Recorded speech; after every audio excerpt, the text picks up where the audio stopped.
महाराजा Ganga Singh university Bikaner के BSc part first के maths third की बुक है वेक्टर कैलकुलस, जिसमें आपके पास 4 चैप्टर हैं। Differentiation of vectors, differential operator, integration of vector and integral theorem. हम इस बुक का चैप्टर स्टार्ट कर रहे हैं differentiation of vector, chapter first. सबसे पहले हम बात करते हैं स्टैंडर्ड वेक्टर इक्वेशन की।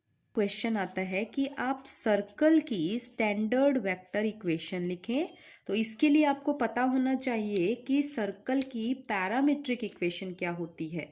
सर्कल की पैरामीट्रिक इक्वेशन क्या होती है? x is equals to a cos t और y is equals to a sin t। ये हमारे पास इसकी पैरामीट्रिक इक्वेशन है।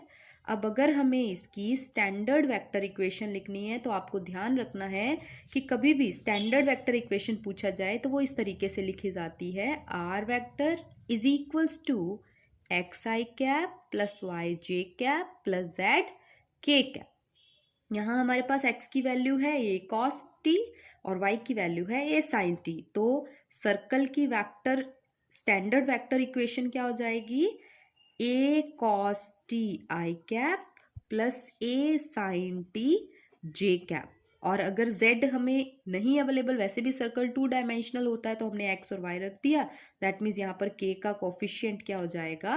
0 हो जाएगा। ठीक है, तो ये हमारे पास क्या हो जाएगी? Standard vector equation of circle.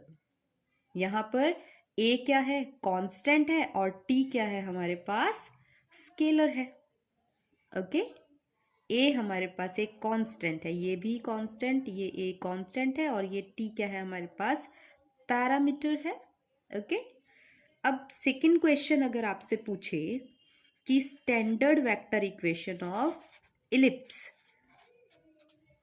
तो इलिप्स की भी आपको पैरामीट्रिक इक्वेशन पता होनी चाहिए।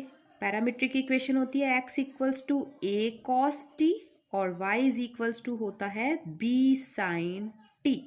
तो इसकी वेक्टर इक्वेशन क्या हो जाएगी? r vector equals to x i cap plus y j cap plus z k cap. इसमें वैल्यू पुट करेंगे, so r vector equals to a cos t i cap plus b sin t j cap plus 0 k cap. ये हमारे पास क्या हो जाएगी? Parabola. तो parabola की पैरामीट्रिक इक्वेशन क्या होती है हमारे पास? x इक्वल्स टू 80 स्क्वेयर और y इज इक्वल्स टू 280। तो इसकी स्टैंडर्ड वेक्टर इक्वेशन हमारे पास क्या हो जाएगी? X i cap plus y j cap plus z k cap.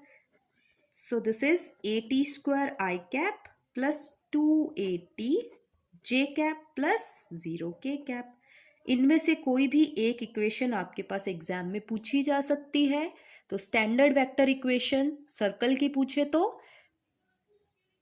Are vector equals to a cos t plus a sin t j cap plus 0 k cap.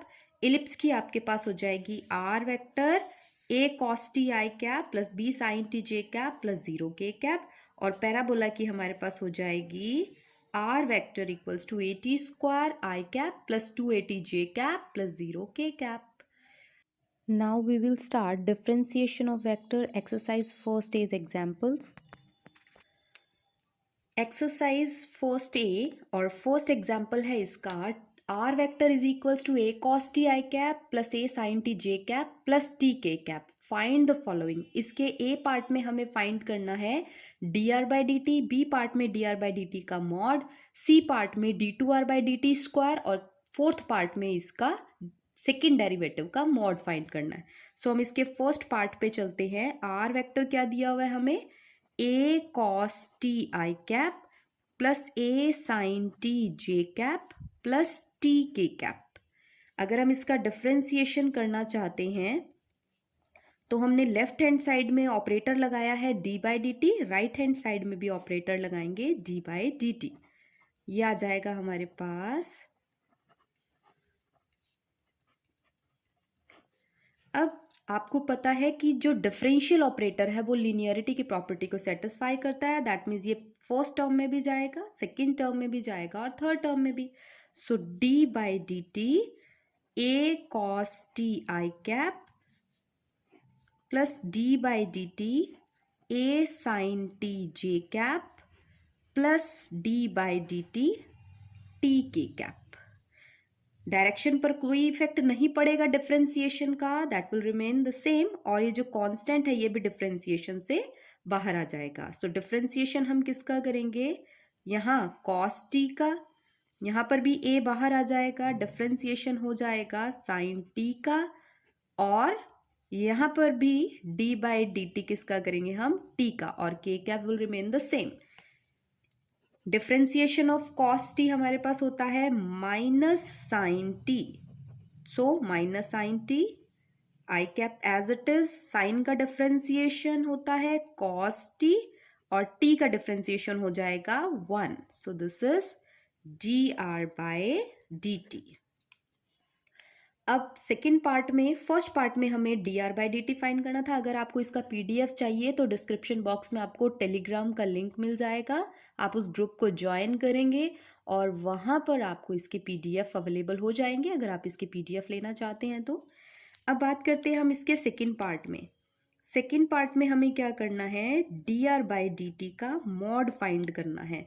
तो उससे पहले आप एक चीज़ समझिए कि अगर आपको D r by d T, अगर आपको आर वेक्टर दिया हुआ है x i cap plus y j cap plus z k cap, और अगर आपको आर मॉड फाइंड करना है, आर वेक्टर का मॉड फाइंड करना है, तो हम क्या करेंगे, अंडर द रूट आई के कोफिशिएंट की स्क्वायर, जे के कोफिशिएंट की स्क्वायर और के कोफिशिएंट की स्क्वायर करके इन्हें ऐड करेंगे और इनका स्क्वायर रूट फाइंड कर देंगे।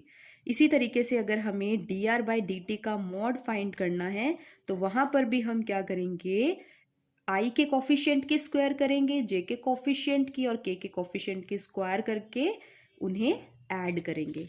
यहाँ पर हमारे पास क्या है, आई का कोफिशिएंट क्या है, माइनस ए साइन टी, तो यहाँ इसकी स्क्वायरिंग की। नेक्स्ट है हमारे पास जे में ए कॉस टी, यहाँ इसकी भी स्क्वायर करेंगे, और के का कोफिशिएंट क्या है हमारे पास 1, so 1 square.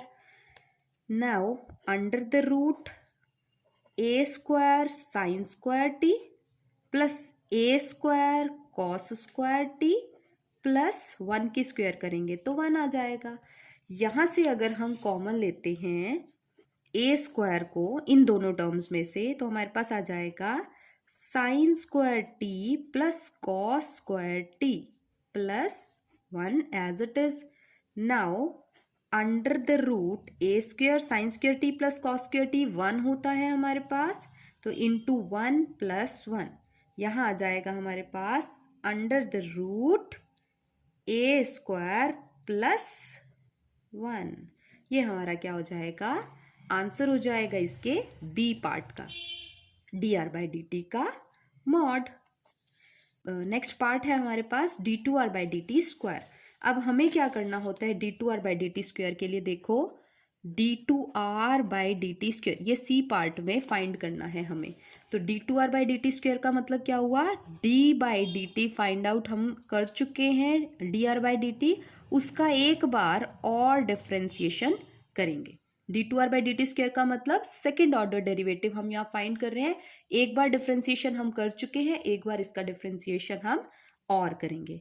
So this is d by d t, और यहाँ d r by d t हम ऑलरेडी फाइंड कर चुके हैं, और d r by d t की वैल्यू हमारे पास क्या थी, minus a sine t i cap plus a cos t j cap plus 1 k cap. तो ये वैल्यू हम एज इट इज यहाँ लिख देंगे, minus a sine t i cap plus a cos t j cap plus 1 k cap.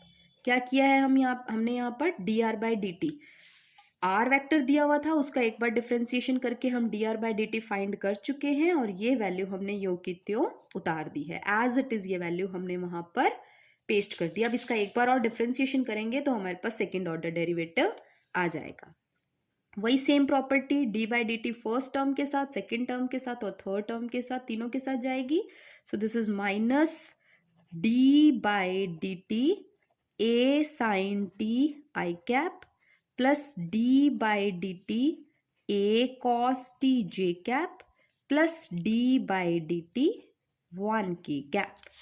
Now minus a d by d t sine का differentiation क्या होता है, कॉस होता है, so this is cos t i cap a as it is, और cos का differentiation होता है हमारे पास minus sine t, j cap as it is. अब d by d t constant का करेंगे, डिफ्रेंसिएशन के का मतलब होता है रेट ऑफ चेंज, और जो चीज़ कॉन्स्टेंट है उसमें चेंजेस ही नहीं होंगे, और जब चेंजेस ही नहीं होंगे तो रेट ऑफ चेंज क्या आएगी हमारे पास? सो ये आ गया हमारे पास zero k cap. That means इसकी वैल्यू आ गई minus a cos t i cap minus a sine t j cap plus zero k cap. ये किसकी वैल्यू आ गई हमारे पास? D two r by d t square की। किसकी वैल्यू आई? D two r by d t square की। सी पार्ट में हमें क्या फाइंड करना था? D two r by d t square.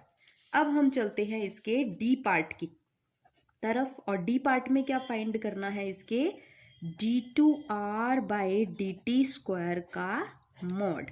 जैसा हमने इसके फर्स्ट डेरिवेटिव में किया था वैसे ही हम इसके सेकेंड ऑर्डर डेरिवेटिव के मॉड में भी करेंगे।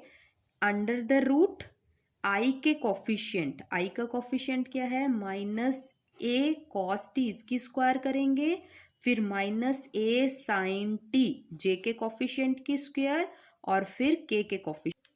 अब हम इसे आगे सॉल्व करेंगे। अंडर द रूट माइनस की स्क्वायर करेंगे प्लस आएगा, and A square cos square t plus a square sine square T, और जीरो की स्क्वायर करेंगे तो जीरो रहेगा। यहाँ से अगर हम कॉमन निकालते हैं ए स्क्वायर को, तो ब्रैकेट में क्या आएगा हमारे पास? Cos square t plus sine square t, and the value of cos square t and sine square t is 1, so ये आ जाएगा under the root a square, और इसकी वैल्यू हमारे पास क्या आ जाएगी? ए। ये हमारे पास आंसर हो जाएगा। सो एक्सरसाइज के क्वेश्चन नंबर फर्स्ट में आपके पास, एग्जाम्पल नंबर फर्स्ट में आपके पास 4 पार्ट पूछे गए थे। D r by d t का mod, d two r by d t square, और d two r by d t square का मॉड। तो ये चारों पार्ट हम सॉल्व कर चुके हैं। आपको इसका पीडीएफ अगर चाहिए तो डिस्क्रिप्शन बॉक्स में टेलीग्राम जो ग्रुप है उसका लिंक है, आप उसे ज्वाइन कर सकते हैं, वहाँ पर आपको इसके सारे पीडीएफ अवेलेबल हो जाएंगे। अब हम चलते हैं इसके एग्जाम्पल नंबर सेकंड की तरफ।